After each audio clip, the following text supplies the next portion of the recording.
Dans la vie, il est assez fréquent qu'on finisse par comprendre tardivement pourquoi on pensait ceci ou cela à 25 ans.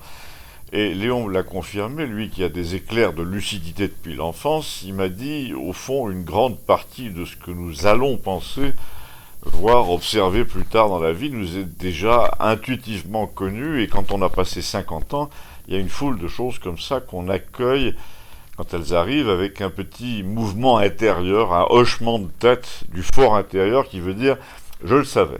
Et dans mon cas à moi, pourquoi en parlions-nous? Parce que tout se passe en effet comme si à 25 ans j'avais compris que l'un des plus grands symptômes de la laideur morale, disons, de la société occidentale était l'obsession de la jeunesse. J'ai écrit à 28 ans, il y a longtemps donc, un éloge de l'âge dont Gustave m'a dit c'est le seul de tes titres qui revient régulièrement sur mon étalage. Dans ce livre, on trouvait des réflexions très actuelles sur le thème.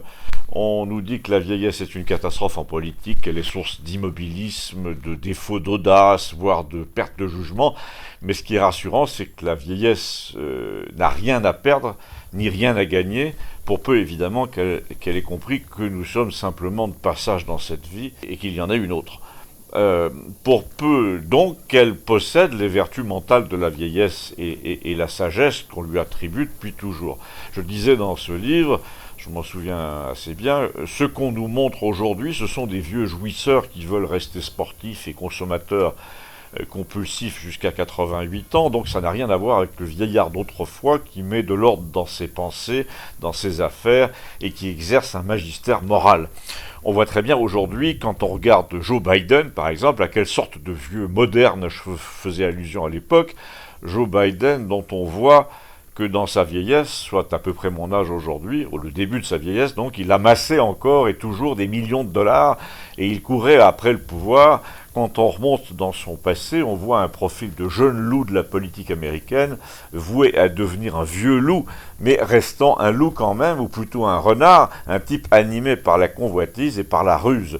Le contraire donc d'un vieux fauve assagi, un type qui n'a rien appris, et qui ne peut pas inciter son peuple à tendre non plus vers la sagesse, la compréhension, l'intelligence, puisque pour reprendre la conclusion de Gustave, il est lui-même un con.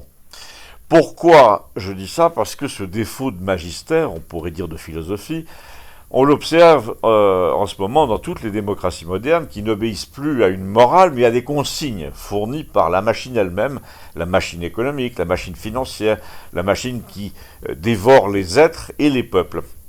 Cette machine produit, en guise de personnel politique, des leurs, des poupées Ken et Barbie qui font de la représentation pendant que les vrais décideurs, eux, se trouvent derrière. Et à bien des égards, on peut dire que la machine désigne elle-même ses opérateurs.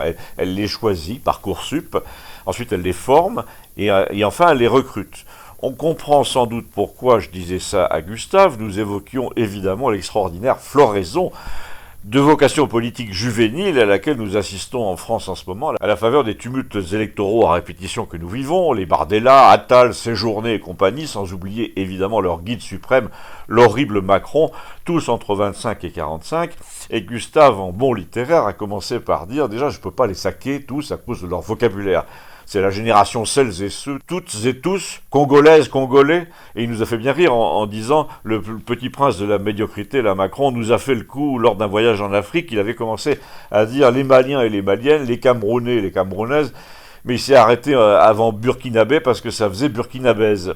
Non mais blague à part, a poursuivi Gustave, ce que tu dis est tout à fait vrai. Moins on est en démocratie, plus les décisions se prennent dans notre dos et plus ils nous mettent à la tribune et sous les caméras, là, des acteurs de cinéma. Par exemple, tu vas pas me dire que Bardella ne reçoit pas un script tous les matins. D'ailleurs, dans les émissions, c'est le même mot pour les uns et les autres. On parle de loge, de maquilleuse, d'essai-lumière.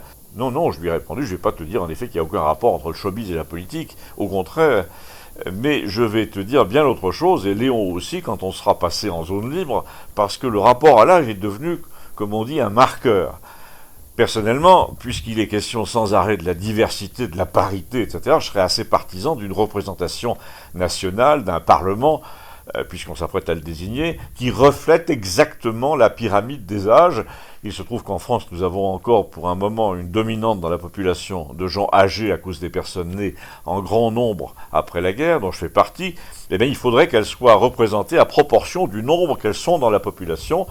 Ça nous éviterait d'être gouvernés par des trentenaires sous substances excitantes ou hallucinogènes qui obéissent à Washington sans comprendre où on les mène et ce qu'on leur fait. À ce propos, ai-je dit, hier même, Villiers a fait exactement ce que Léon prévoyait, mais nous saurons quoi de l'autre côté, appuyez sur les liens ci-dessous, merci comme d'habitude.